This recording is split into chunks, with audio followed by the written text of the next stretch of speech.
our channel. Today Bible verse in Tamil.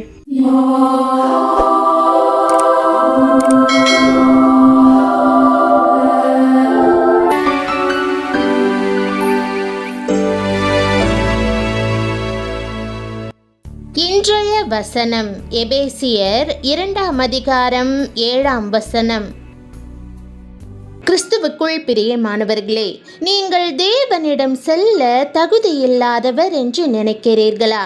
ஒரு உண்மை உங்களுடைய நிலையை முழுவதும் மாற்றும். தேவன் கிறிஸ்துவுடனே கூட நம்மை எழுப்பி பாவத்திலிருந்து விடுவிக்கிறார். நாம் அவருக்கு கீழ்ப்படியும் போது அவர் நம்மை உன்னதங்களில் உட்கார பண்ணி தெய்வீக அதிகாரத்தை நமக்கு தந்து ஆசிர்வதிப்பார். பயத்தோடும் தகுதியின்மையோடும் இருந்த உங்களுக்கு தேவ இரக்கத்தினால் கனமும் சொந்தமென்ற உரிமையும் கிடைக்கிறது. பயபக்திக்குரியவர் உங்களை தம்மை கிட்டி சேரும்படி அழைத்து தம்மோடு பந்தியிருக்க இடமளிக்கிறார். இது ஒரு சாதாரண வாக்குதத்தம் அல்ல. ஆண்டவர் இயேசு நம்மை ஆசிர்வதிக்க வாஞ்சையா இருக்கிறார். கிறிஸ்து இயேசுவுக்குள் நம்மை அவரோடே கூட எழுப்பி உன்னதங்களிலே அவரோடே கூட உட்காரவும் செய்தார் என்ற வாக்குதத்த வசனத்தை இன்று நாம் தியானிப்போம். அவருடன் அமர்வது எவ்வளவு பெரிய கனம்! பிரியமானவர்களே, தேவன் உங்களை எழுப்புவார், தம்முடன் உன்னதங்களில் உட்கார பண்ணுவார். இதை கவனமாக புரிந்து கொள்ளுங்கள். இந்த வசனத்தை நான் வாசிக்கும் போது சாமுவேலின் 2 புத்தகத்தில் வாசித்த ஒரு சம்பவம் எனக்கு நினைவு வந்தது. ஆனால் இதிலேயே இன்னும் ஆழமான உண்மை இருக்கிறது. இந்த சம்பவம் உங்களுடைய வாழ்க்கையையும் பிரதிபலிக்கலாம். தாவீது ராஜாவாக இருந்தபோது யோனத்தானின் மகனான மேவிபோசேத் அவனிடம் வந்தான். வழக்கமாக பழங்காலங்களில் ஒரு புதிய ராஜா தேசத்தை ஆட்சி பண்ண வரும்போது முந்தைய ராஜாக்களின் சந்ததியினரை அழித்து போடுவார்கள். அப்போதுதான் சிங்காசனத்திற்கு ஆபத்து நேராது. ஆனால் மேவிபோசேத் தாவீதிடம் வந்தபோது அவனை கனம் பண்ணும்படியாக பணிந்து கொண்டான். அவனை அழிப்பதற்கு யோசனை பண்ணுவதற்கு பதிலாக யோனத்தானிடம் தாவீதுக்கு இருந்த விசுவாசத்தினால் அவன் இரக்கம் காண்பித்தான். அவன், உன் தாத்தாவாகிய சவுலுக்கு சொந்தமாயிருந்த நிலங்கள் எல்லாவற்றையும் உனக்கு திரும்ப கிடைக்கும்படி செய்வேன், நீ எப்போதும் என்னோடு பந்தியிருப்பாய் என்றான். அடுத்ததாக என்ன நடந்தது என்று நினைக்கிறீர்களா? மேவிபோசேத், ஐயோ, நான் எப்படி புதிய ராஜாவை பார்ப்பேன்? என் உயிருக்கு ஆபத்து வந்துவிடக்கூடாதே, அவன் எனக்கு என்ன செய்வான் என்று பயந்திருப்பான். ஆனால் தாவீது அவனுக்கு இரக்கம் காண்பித்ததோடு அவன் தந்தையிடம் கொண்ட சிநேகத்தினாலும் விசுவாசத்தாலும் அவன் தாத்தாவுக்கு சொந்தமானவை அனைத்தும் அவனுக்கு திரும்ப கிடைக்கும்படி செய்தான். ஆம் பிரியமானவர்களே, அவ்வாறே தேவன் உங்களிடம் இரக்கமாயிருக்கிறார். இதை உங்கள் வாழ்க்கையோடு நேராக இணைத்து பாருங்கள். இன்று நீங்கள், நான் அநேக தவறுகளை செய்திருக்கிறேன், முழுவதும் பாவமாயிருக்கிறது, நான் எப்படி தேவனிடம் செல்ல முடியும் என்று கேட்கலாம். எனக்கு என்ன நேருமோ என்று பயந்திருக்கலாம். ஆனால் தேவன் தம் இரக்கத்தினால் உங்களுக்கான கிரியத்தை செலுத்தி உங்களை வாங்கியிருப்பதால் உங்கள் மேல் இரக்கமாயிருப்பார். தம்முடைய கருணையின் நிமித்தம் அவர் பாவ வாழ்க்கையிலிருந்து உங்களை உயர்த்துவார். இந்த வார்த்தை இப்போது உங்கள் உள்ளத்தை தொடுகிறதா? நீங்கள் மனம் திரும்பி உங்கள் பாவங்களை ஆண்டவரிடம் அறிக்கையிட்டால் அவர் உங்கள் மேல் இரக்கமாயிருப்பார். அவர் உங்களிடம் கருணை காட்டுவார். உங்கள் பழைய வாழ்க்கையிலிருந்து அவர் உங்களை உயர்த்துவார். உன்னதங்களில் தம்முடன் அமர பண்ணுவார். இன்றைக்கு நீங்கள் என் பாவத்தினால் தான் இன்று ஒன்றுமில்லாத நிலையில் இருக்கிறேன். எல்லோரும் என்னை விரட்டுகிறார்கள். நான் திரும்ப தகப்பனிடம் சென்றால் அவர் என்னை சேர்த்து கொள்வாரா? பதில் தெளிவாக இருக்கிறது. இன்று தகப்பனாகிய தேவன் உங்களுக்கு இரக்கம் காண்பிப்பார். உங்கள் மேல் கருணையாயிருப்பார். குழியிலிருந்து உங்களை தூக்கி எடுத்து தம்முடன் அமர பண்ணுவார். எப்போதும் அவர் பந்தியில் உங்களுக்கு ஓர் இடம் உண்டு. நமக்கு இந்த ஸ்லாக்கியத்தை அருளிச் செய்வதற்காக ஆண்டவர் தம்முடைய சொந்த நாமத்தை நமக்கு தந்து அவரோடு நாம் ஒன்றாகும்படி செய்தார்.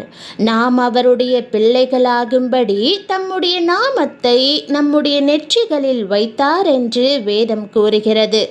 இயேசுவின் நாமத்தில் மிகுந்த கனமும் உயர்வும் கிடைக்கிறது. அவருடைய நாமத்தை தரித்தவர்களாய் நாம் கனமான இடத்திற்கு உயர்த்தப்பட்டு உன்னதங்களில் அவருடன் அமர்த்தப்பட்டோம். இது உங்கள் அடையாளம். இதற்காகவே தேவன் கிறிஸ்துவுடன் நம்மை உயர்த்தினார்.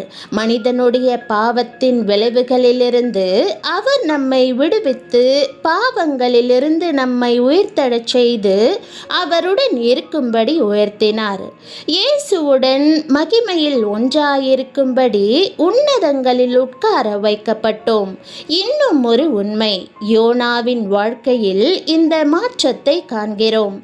யோனா தீர்க்கதரிசி தேவனுக்கு கீழ்ப்படியாமல் தன்னுடைய சொந்த வழியில் செல்ல முடிவெடுத்த போது அவன் பாவத்தில் விழுந்தான். அதன் விளைவாக அவன் கடலுக்குள் வீசப்படவும் ஒரு பெரிய மீனால் விழுங்கப்படவும் தேவன் அனுமதித்தார். ஆழத்தின் இருளிலும் யோனா தன் தவற்றை உணர்ந்து, கர்த்தாவே என்னை மன்னியும் என்று கூப்பிட்டான். கர்த்தர் தம்முடைய இரக்கத்தினால் அவனை எழும்ப பண்ணி மீனுக்குள்ளிருந்து விடுவித்து அவன் வாழ்வு மகிமைக்கு திரும்பும்படி செய்தார். கீழே விழுந்தாலும் முடிவு அல்ல. யோனா தேவனுக்கு கீழ்ப்படிந்து சரியான வழியில் நடந்தபோது கர்த்தர் அவனுக்கு பெரிய அதிகாரத்தை கொடுத்து கனப்படுத்தினார். நினிவேயின் ராஜாவும் ஜனங்களும் யோனாவின் வார்த்தைக்கு பயப்பட்டனர்.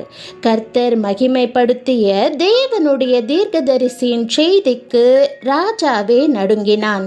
யோனாவின் மூலம் தேவன் முழு பட்டணத்திற்கும் ரட்சிப்பை அளித்து அவனுக்கு தெய்வீக அதிகாரத்தையும் உயர்ந்த ஸ்தானத்தையும் கொடுத்தார். தம்முடன் இருக்கும்படி தேவன் உங்களை உயர்த்தும் போது இப்படியே நடக்கிறது. அவர் தம் மகிமைக்கென்று உங்களை மறுரூபப்படுத்துகிறார், கனப்படுத்துகிறார், பலப்படுத்துகிறார். நீங்கள் தகுதியில்லாதவர் என்று நினைத்த உங்களை தேவன் தம்முடன் உட்கார பண்ணுகிறார். நீங்கள் தள்ளப்படுவீர்கள் என்று நினைத்தீர்கள், ஆனால் தேவன் உங்களை உயர்த்துகிறார். இன்று நீங்கள் முடிவு செய்ய வேண்டும். பயத்தில் தொடர்வீர்களா, கிருபையில் உயர்வீர்களா? ஆகவே பிரியமானவர்களே, சந்தோஷமாயிருங்கள். புதிய ஆரம்பம் உங்களுக்கு காத்திருக்கிறது. இப்போது அதை பெற்றுக்கொள்வோமா? இந்த வார்த்தை உங்களுடன் பேசினால் அதை உங்கள் உள்ளத்தில் உறுதியாக பிடித்து கொள்ளுங்கள். இன்றே தேவனிடம் திரும்புங்கள். ஜெபம். அன்பின் ஆண்டவரே, என்னை கிறிஸ்து இயேசுவுடன் எழும்ப பண்ணி உன்னதங்களில் உட்கார பண்ணியதற்காக உம்மை ஸ்தோத்தரிக்கிறேன். உம்முடைய பரிசுத்த நாமத்தை என் மீது வைத்ததற்காகவும் உம்மோடு ஒன்றாய் இணைந்ததற்காகவும் உமக்கு நன்றி செலுத்துகிறேன். நான் உடைந்து போன நேரத்தில் என்னையும் கிருபை தொட்டதற்காக உம்மை ஸ்தோத்தரிக்கிறேன். தகுதியில்லை என்று நான் எண்ணும் போதும் பயப்படும் போதும் நீர் என்னை அருகில் அழைத்துள்ளதை நினைவுபடுத்தும். என்னை பாவத்திலிருந்து விடுவித்து உம்முடைய நீதியில் நடக்கும்படி உயர்த்தும். பழைய வாழ்க்கையிலிருந்து என்னை தூக்கி எடுத்து எல்லா பாவமும் நீங்கும்படி சுத்திகரியும். யோனாவை போல என்னுடைய தவறுகளை நான் உணர்ந்து மனம் திரும்பி உம்மிடம் வருவதற்கு உதவி செய்யும். மனம் திரும்பவும் உம்முடைய வழிகளில் நடக்கவும் எனக்கு கிருபை தந்தருளும். இழந்து போன எல்லாவற்றையும் திரும்ப தந்து என்னை புதிதாக்குவீராக.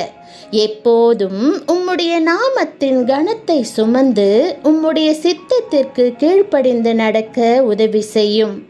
உம்முடைய வார்த்தையை பேசும் தெய்வீக அதிகாரத்தை தந்தருளும். அதன் மூலம் மற்றவர்கள் மறுரூபம் அடையட்டும். அநேகரை உம்முடைய ராஜ்யத்திற்குள் இழுக்கும்படி என் வாழ்க்கையில் உம்முடைய வல்லமையும் இரட்சிப்பும் விளங்குவதாக. என் வாழ்க்கை உம் கிருபையையும் அன்பையும் காட்டட்டும்.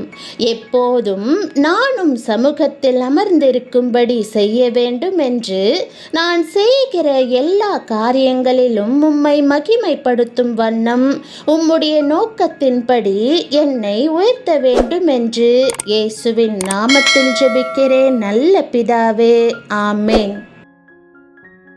தேவனுடைய நாமம் மகிமைப்படுவதாக. ஆமென்.